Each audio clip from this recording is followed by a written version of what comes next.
This is your before and after story. Southeastern College can help you prepare for a secure and fulfilling career in the growing healthcare field. We offer a wide range of careers to choose from, so whether you want to be a medical assistant, medical billing and coding specialist, nurse, surgical technologist, or another healthcare career, we've got you covered. Become a vital part of a healthcare team and make a real difference. Southeastern College, your future is bright. Visit sec.edu to get started. You ever think about how the Wizard of Oz just takes you away to this, I don't know, like a world of imagination? Totally. Well, get ready for another trip down the yellow brick road because today we're going to deep dive into the movie adaptation of Wicked. Okay. It's that musical prequel that reveals the untold story of the Witches of Oz, like before Dorothy ever got there. Yeah. We'll be unpacking the film's record-breaking box office success, and we're going to explore how fans are reacting.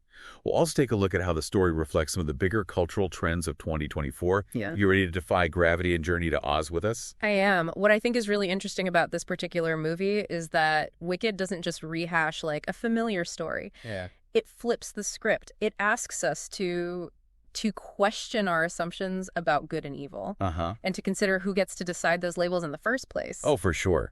And it seems like audiences are totally ready to just embrace that complexity. Yeah. The opening weekend box office numbers were absolutely mind-blowing. I know, I heard about that. $164 million globally. Wow. That's the highest opening weekend for a movie musical since Les Miserables. That was back in 2012. Wow, yeah. What do you think? Does this point to a larger resurgence of the movie musical, or is it more about the enduring power of this particular story?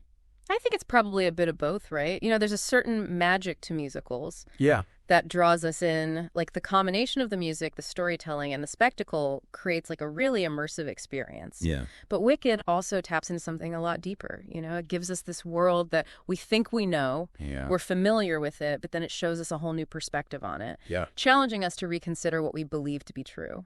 And that challenge seems to be resonating with a lot of people, especially in 2024. Look at the broader trends this year. Amidst all the uncertainty and change in the world, Yeah. it seems like people are craving comfort and escapism. Mm-hmm. Could Wicked's success be connected to that at all? What do you think? I mean, what better escape than a journey to a magical land where witches ride broomsticks and sing their hearts out? You're absolutely right. Escapism is definitely a factor here. But it's not just about escaping reality. It's also about finding meaning and connection within that escape. Yeah.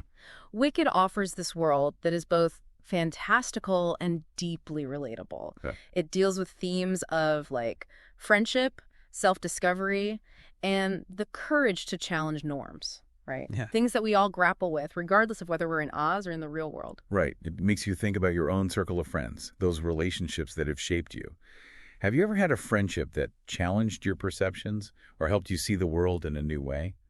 That's what Elphaba and Glinda's relationship is all about, right?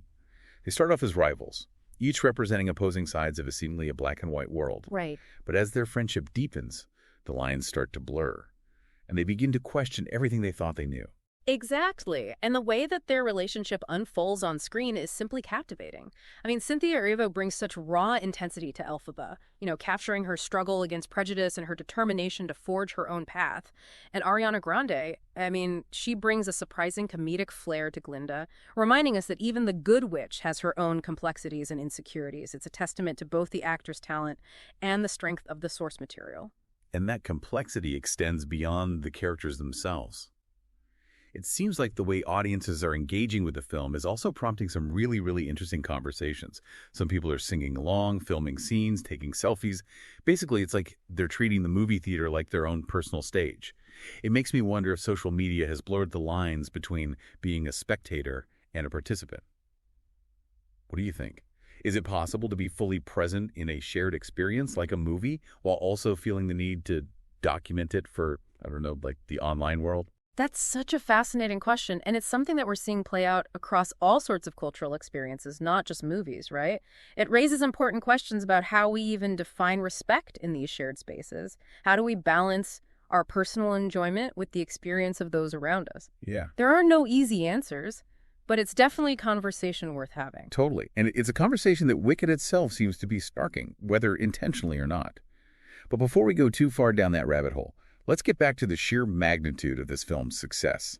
By December 1st, just 10 days after its release, Wicked had already raked in over $360 million worldwide, putting it on track to be one of the top-grossing films of 2024. And there's another record that Wicked shattered, which I find incredibly interesting. Oh, okay. It actually had the highest-grossing second weekend for a film that didn't secure the #1 spot. What? It beat out Incredibles 2 and Spider-Man Across the Spider-Verse for that honor. Wow. That's definitely defying gravity. But jokes aside, what do you think is driving this sustained success? Is it purely the spectacle, or is there something more at play here? Well, the spectacle certainly plays a role. I mean, the visuals are stunning, the costumes are elaborate, and the music is, of course, phenomenal. But I think there's something deeper that's resonating with audiences. Wicked offers us this world that is both familiar and new, a world that allows us to escape while also challenging us to confront our own biases and assumptions. You're right. Yeah. It's not just about singing along to catchy tunes. It's about engaging with these complex themes and ideas. Right. That resonate on, like, a personal level. Exactly. And those themes are woven so skillfully into the narrative, making them accessible and engaging for, like, a wide audience. So we've got this incredible box office success, a story that's clearly resonating with audiences, and this cultural moment that seems primed for a film like Wicked to take center stage. But how does all of this translate into a lasting impact? What will Wicked's legacy be? That's a great question, and one that I think we need to explore further. So picking up where we left off, let's consider how Wicked fits into the larger cultural landscape of 2024. Okay.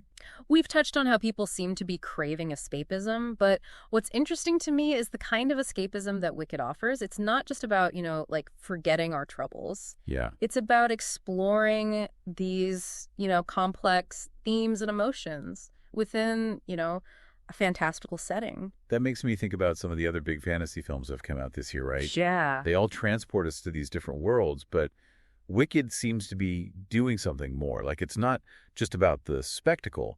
It's about the way the story, like, reflects our own anxieties and hopes and aspirations. Exactly. Take Elphaba's journey. She's born with green skin, an immediate outsider in a society that values conformity. Right. She's judged and feared simply for being different. That's a powerful metaphor for anyone who's ever felt marginalized or misunderstood. It's true.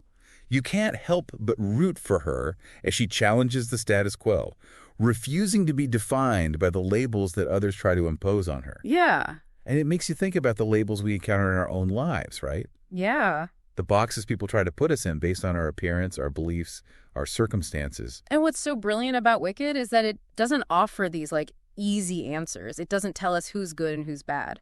Instead, it invites us to just question those categories altogether. Oh, okay. What does it even mean to be wicked, right? Is it simply about defying authority? Or is there a deeper, more nuanced understanding of those terms? Right. And it's not just about individual labels. The film also takes aim at larger systems of power that perpetuate these binaries of good and evil.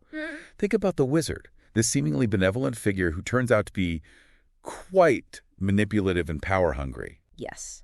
He represents those who control the narrative. The ones who decide who gets to be seen as good and who gets to be demonized. It's a reminder that power can be used to distort the truth, to silence dissenting voices, and to maintain the status quo. It's a message that feels incredibly relevant today, especially when you consider how information is disseminated and how quickly narratives can spread online. Absolutely. Wicked reminds us to be critical thinkers, to question the stories we're told, to look beyond the surface. It encourages us to seek out multiple perspectives, to challenge assumptions, and to recognize that things are rarely as black and white as they seem. And it does all of this with heart, humor, and some truly unforgettable music. Speaking of the music, I have to say that the soundtrack is one of the things that really elevates this film. It's not just about catchy tunes. The music is deeply intertwined with the storytelling, amplifying the emotions, the themes, and the characters' journeys. Oh, absolutely. The music is integral to the experience. Take Defying Gravity, for example. It's not just a showstopper. It's a powerful anthem for anyone who's ever felt like an outsider, anyone who's ever dared to challenge expectations. It's a call to embrace your true self, even if it means going against the grain. It's interesting how that song has taken on a life of its own beyond the stage and screen, right? It's become a rallying cry for various social movements, a symbol of empowerment and resistance. That speaks to the power of music to transcend cultural boundaries and connect with people on a visceral level. And in Wicked, the music does more than just entertain. It moves us, it challenges us, it inspires us. It adds a layer to the story's message about finding your voice and using it to challenge injustice. Precisely. Wicked is about finding your voice, even if Right. it shakes the foundations of the world, you know? Speaking of shaking things up, let's circle back to that conversation about audience behavior and how people are engaging with the film. It's great to see so much enthusiasm, but there's also this fine line, right, between expressing your enjoyment and disrupting the experience for others. Yeah. What are your thoughts on that? Is it just a matter of finding a balance, or is there something more fundamental at play here? That's a tricky one. I think part of it is generational. You know, social media has become so ingrained in our lives that for some, like the impulse to share and document every experience is almost automatic. It's like this constant need to prove that you were there, that you participated, Yeah. that you're part of the cultural conversation. And I think that ties into this broader trend of fandom and how it's evolving. Being a fan isn't just about, you know, passively consuming something anymore. Yeah. It's about actively engaging with it, creating content and connecting with other fans online. It's a way of expressing your identity and belonging to a community. Right. So in a way, these seemingly disruptive behaviors could actually be seen as a form of passionate engagement. Like, it's not necessarily about being disrespectful. It's about experiencing the film in a way that feels authentic to them, even if it clashes with, I don't know, like traditional notions of movie etiquette. Right. It's about challenging the boundaries of what it means to be an audience member, Yeah. to blur the lines between spectator and participant. And who knows, maybe this is just the beginning of a larger shift in how we experience art and entertainment in the digital age. That's a fascinating thought. So we've got this box office juggernaut, a story that's sparking important conversations about identity, power, and social norms, Right. and a whole new way of engaging with film that's challenging traditional boundaries. What's the one key takeaway you'd want our listener to walk away with from all of this? If I had to choose just one, I'd say it's this.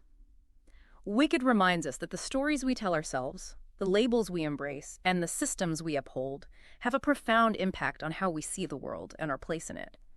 Don't be afraid to question those stories, to challenge those labels, and to imagine a world where things could be different. Beautifully said. And that brings us to a crucial question I want to pose directly to you, dear listener. We've been talking about how Wicked challenges these traditional definitions of good and wicked. Right. So take a moment to reflect. How do you define those terms in your own life? What labels do you challenge, and which ones do you accept without question? That's a powerful question, and one that I think will stay with us as we move into the final part of this deep dive. That question we left you with at the end of part 2, it really gets to the heart of what makes Wicked so thought-provoking, right? He does. It's easy to just accept the labels we're given, Right. the stories we've been told. But, you know, this deep dive is all about challenging those assumptions and looking at things from a new perspective. It's about recognizing that the lines between, like, good and wicked, Yeah. they're rarely clear-cut. You know, there are shades of gray in every character, in every situation, Yeah. and in ourselves. And Wicked doesn't shy away from that complexity. Right. It embraces it. Yeah. And in doing so, it encourages us to do the same, right? It does. Like to examine our own biases. Yeah. To question the systems that define those labels, Uh-huh. and to consider the possibility that things aren't always what they seem. One of the things that strikes me about Wicked is how it highlights the power of perspective. Right.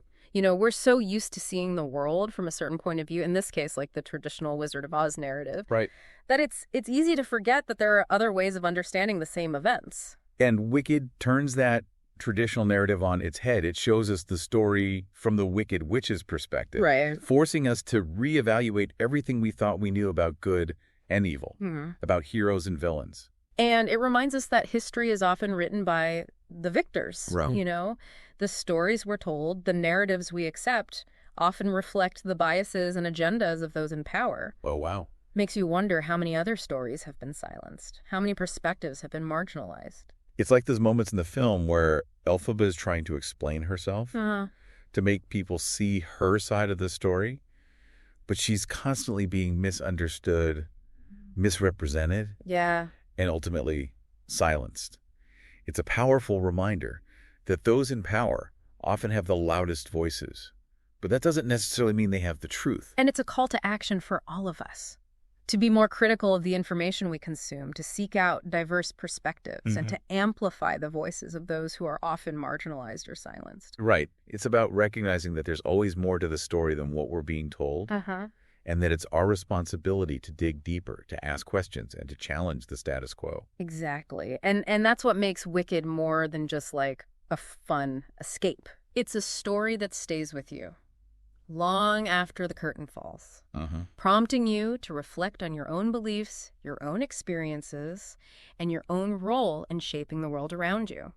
And it does so with this, I don't know, like blend of humor, heart, and like spectacular visuals that make it a truly immersive experience. Yeah. I think that's one of the reasons this story continues to resonate with audiences year after year. Right. It speaks to something deep within us, right? This desire to understand ourselves and the world around us better. And it gives us hope that even in the face of these seemingly insurmountable challenges, we can find the courage to stand up for what we believe in, to challenge the status quo, and to create a more just and equitable world. Beautifully said. So as we wrap up this deep dive into Wicked, we want to leave you with a final thought.